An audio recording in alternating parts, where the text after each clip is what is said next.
Just got this dog bed in and we are just getting started. I'm really excited to see that it has Velcro on one side because that always makes it so much easier to put it together. The ones that don't have Velcro are so frustrating, so I'm very excited about that.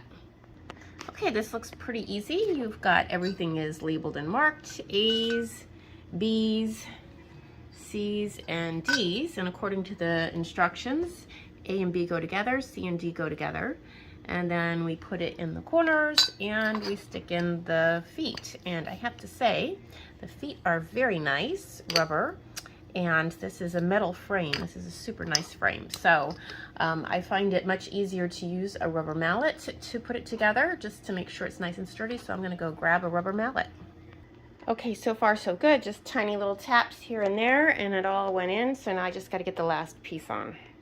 All right, so this last piece was a bit concerning because it wouldn't fit over it, and I had to really smack on these ends right here to make sure that they were seated in there, you know, really well.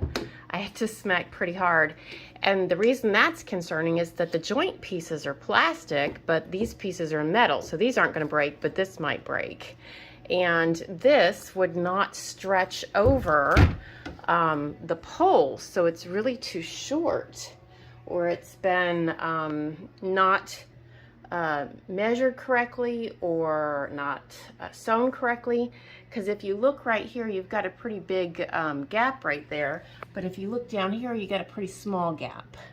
So you know, having smacked it pretty good, this is going to hold up well for a small dog, but a medium-sized dog is definitely not going to do well on this, because this is probably, I mean, it's only about a ½ an inch. That's, I mean, and this side's just barely even covered.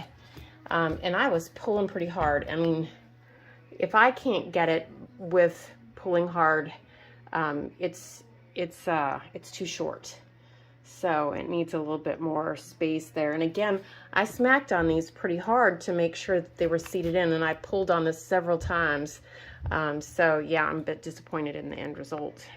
Okay, so here it is set down, and you can see that's definitely bigger than that side over there. So, and it wouldn't pull over anymore. So there's the little dog getting on it. He's about 19 pounds.